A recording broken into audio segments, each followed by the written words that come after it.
Terima kasih Iqbal. Jadi yang pertama yang akan saya bahas mengenai investasi. Apa sih itu investasi? Investasi adalah mengelola aset atau harta sehingga aset atau harta tersebut dapat bermanfaat di kemudian hari. Investasi itu sendiri dibedakan menjadi investasi jangka panjang, menengah, dan investasi jangka pendek. Beda jangka waktu tentu beda strategi dan instrumen investasi. Tidaklah sulit untuk berinvestasi teman-teman, mengingat di era digital seperti saat ini informasi mengenai investasi yaitu riset pasar sangat mudah, dan salah satunya kita bisa berinvestasi di pasar modal. Selanjutnya, mengapa sih perlu investasi teman-teman? Berikut saya akan sebutkan beberapa manfaat dari investasi. Yang pertama, meningkatkan aset, memenuhi kebutuhan di masa depan, gaya hidup yang hemat, dan menghindari hutang. Yang pertama, yaitu meningkatkan aset. Contohnya, jika seseorang membeli tanah dengan tujuan investasi, lalu menjualnya beberapa tahun kemudian dengan harga yang lebih tinggi, maka nilai aset berupa tanah tersebut seketika kan naik ya. Namun meningkatnya nilai aset tidak didapatkan dalam waktu singkat teman-teman. Jadi butuh waktu yang lama dan kesabaran. Yang kedua yaitu memenuhi kebutuhan di masa depan. Investasi di masa sekarang bertujuan untuk menunjang diri, mendukung kehidupan di masa yang akan datang. Contohnya, jika kita melakukan investasi dalam bentuk emas dan untuk dana pendidikan di masa depan, gitu teman-teman. Selanjutnya yaitu gaya hidup yang hemat. Dengan investasi, seseorang dapat mencoba hidup hemat untuk tetap berinvestasi gitu ya teman-teman. Pada akhirnya orang tersebut akan menghindari membeli hal-hal yang tidak penting dan bersifat lebih ekonomis. Jadi dengan adanya investasi kita mungkin akan belajar hidup yang hemat, karena biasanya kita kan membeli barang-barang yang kita inginkan gitu ya teman-teman. Tapi karena dengan adanya investasi kita memilih untuk berinvestasi sehingga terhindar dari membeli hal-hal yang tidak perlu gitu teman-teman. Selanjutnya, menghindari hutang. Dengan gaya hidup sederhana atau seadanya, tidak melebih-lebihkan gitu ya teman-teman, seseorang akan menghindari hutang. Orang-orang yang memiliki komitmen investasi akan menghindari berhutang dan lebih memilih hidup hemat dan sederhana karena memperbaiki keadaan ekonomi. Selanjutnya akan saya bahas mengenai konsep uang menurut waktu, atau biasa disebut dengan time value of money. Merupakan konsep yang menjelaskan bagaimana perubahan nilai uang dari waktu ke waktu. Contohnya saja, misalkan pada tahun 2000 dulu gitu ya, kita mempunyai uang 200.000 misalkan. Dengan 200.000 pada tahun 2000, kita bisa membeli kebutuhan pokok, yaitu beras atau sandang, pangan, semua kebutuhan pokok kita bisa beli dengan jumlah yang banyak, dengan 200.000 pada saat itu. Sedangkan pada tahun sekarang atau 2022, uang 200.000 kita boro-boro kita bisa membeli sandang, pangan, atau sebagainya. 200.000 itu kita mungkin pada tahun ini hanya bisa membeli kebutuhan yang ecek-ecek doang gitu. Misalkan contohnya seperti kalau wanita skincare atau yang lain sebagainya. Sedangkan pada tahun 2000 kita udah bisa memenuhi kebutuhan pokok gitu teman-teman, bedanya.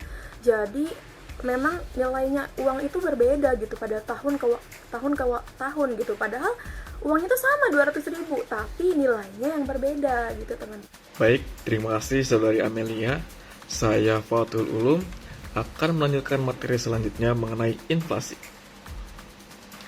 Inflasi adalah suatu proses meningkatnya harga barang secara terus-menerus atau kontinu. Atau dengan kata lain, inflasi merupakan proses menurunnya nilai mata uang secara terus-menerus.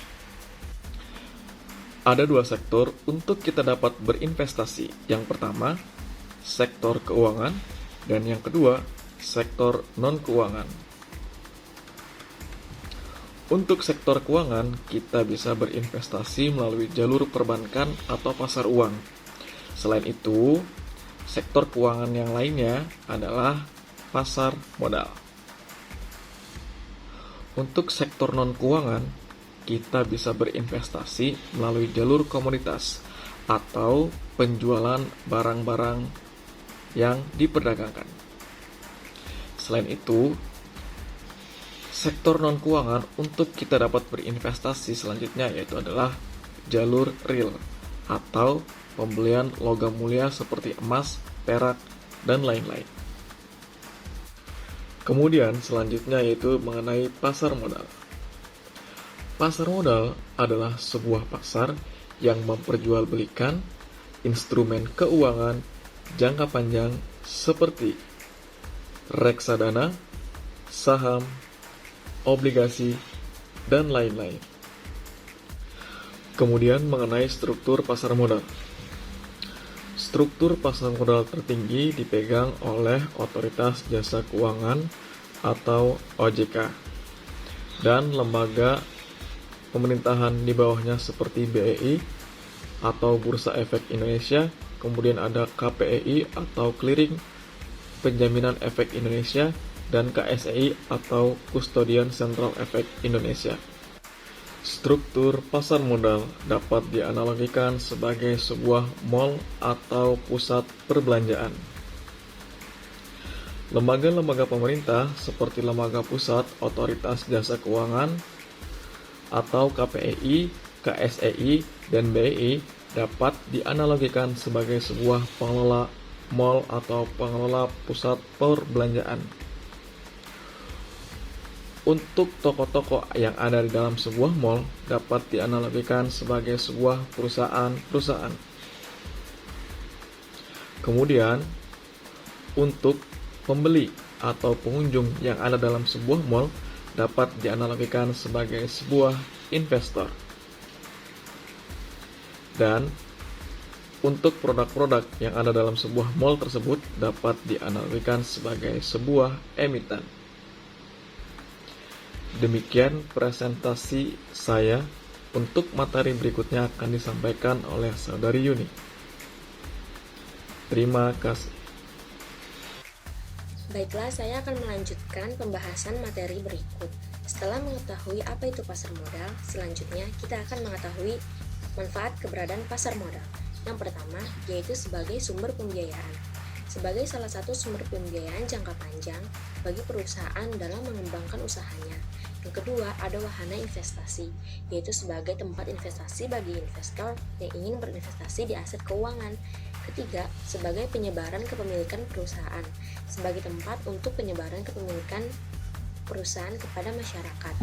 Kemudian yang keempat, yaitu keterbukaan dan profesionalisme.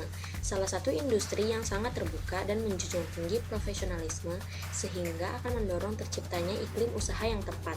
Dan yang terakhir ada lapangan kerja, menciptakan lapangan kerja atau profesi bagi masyarakat baik sebagai pelaku pasar maupun sebagai investor. Nah, kemudian sekarang kita akan membahas mengenai saham. Apa sih saham itu? Saham adalah bukti kepemilikan suatu perseroan atau perusahaan yang merupakan klaim atas penghasilan dan kekayaan perseroan. Ketika kita memiliki saham, pastinya kita akan mempunyai keuntungan dong. Nah, keuntungan itu apa aja sih? Keuntungan investasi saham yaitu yang pertama ada capital gain. Capital gain ini kita dapat karena adanya perbedaan antara harga jual dan harga beli. Yang kedua ada dividen, didapat dari keuntungan perusahaan. Yang ketiga ada bonus share. Nah, bonus share ini didapat dari bonus kepemilikan saham. Keempat ada stock split atau pemecahan nilai saham. Dan kelima ada hak suara dalam RUPS. Baik teman-teman, di sini saya akan menjelaskan beberapa resiko berinvestasi saham. Sebenarnya bukan hanya saja berinvestasi saham kita akan mengalami resiko, tetapi semua kegiatan yang ada dalam kehidupan sehari-hari itu sudah mengandung unsur resiko. Pertama, untuk resiko berinvestasi saham yaitu capital loss. Sebenarnya apa sih capital loss tersebut? Capital loss adalah kerugian yang terjadi ketika aset investasi nilainya berkurang atau sedang turun. Yaitu ketika kamu ingin menjual sahammu, itu nilai sahammu itu sedang turun. Maka oleh tersebut, untuk menghindari capital loss, kita itu harus pintar atau selektif dalam memilih jenis investasi yang kita mau pilih, di mana uang kita akan ditaruh gitu. Kedua, hindari berinvestasi karena hanya humor atau hanya ikut-ikutan saja. Ketiga, menentukan batas stop loss. Kedua, no dividend. Dividen kita sudah mengetahui adalah keuntungan yang kita dapat dari perusahaan di mana kita menaruh uang kita atau berinvestasi. Sedangkan kalau no dividen itu kita tidak mendapatkan apa-apa, atau lebih dikenal kita tuh rugi. Ya itu kita nggak ada apa-apa dari perusahaan tersebut. Ketiga, suspend. Suspend itu lebih singkatnya yaitu perusahaan di mana kita berinvestasi, semua kegiatannya baik non operasional atau operasionalnya sedang dibekukan karena suatu hal. Keempat, delisting. Delisting itu adalah proses penghapusan estimatif di bursa efek yang bisa terjadi karena beberapa sebab. Salah satu sebabnya yaitu voluntary delisting atau penghapusan catatan saham yang dilakukan tanpa adanya paksaan dalam bentuk apapun. Kelima, yaitu likuidasi. Likuidasi itu lebih dikenal di masyarakat yaitu perusahaan itu sedang mengalami kebangkrutan atau sudah bangkrut. Maka oleh tersebut, perusahaan tersebut akan menjual semua hartanya untuk melakukan pemberesan atau pembersihan dalam sewaktu transaksi baik hutang maupun piutang dalam perusahaan tersebut.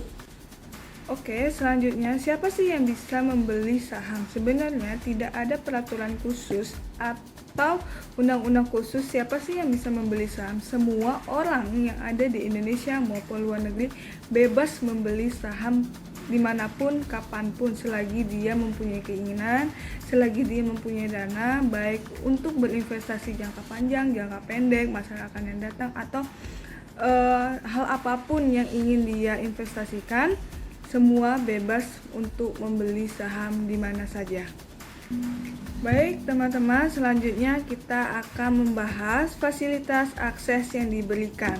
Oke, sebenarnya investor itu akan diberikan sebuah fasilitas akses yang dikenal dengan KSEI. KSEI itu apa sih? Adalah suatu lembaga penyimpanan atau penyelesaian LPP di pasar modal yang ada di Indonesia yang menyediakan sebuah layanan jasa konstudian sentral dan penyelesaian transaksi efek secara teratur, wajar, dan efisien.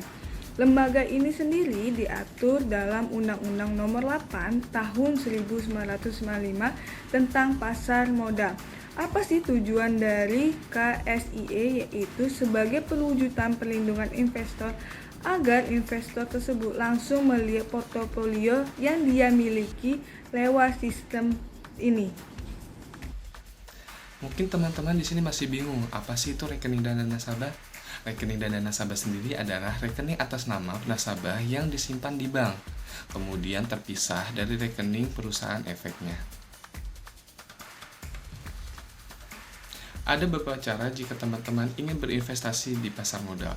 Pertama adalah investor tidak dapat melakukan transaksi jual atau beli efek langsung ke bursa efeknya.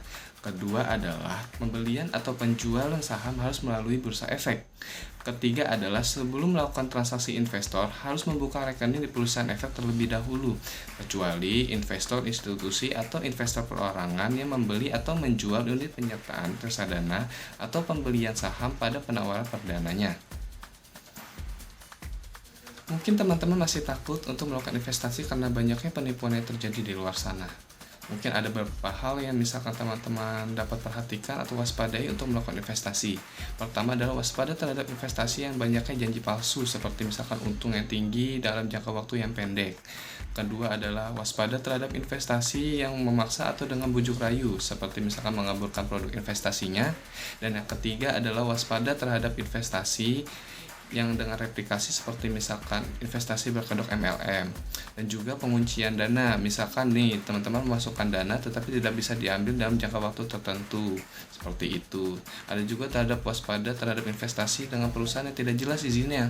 Teman-teman tuh harus cek nih apakah perusahaan investasi tersebut terdaftar di OJK atau tidak. Misalkan tidak terdaftar, maka teman-teman harus waspada terhadap perusahaan investasi tersebut.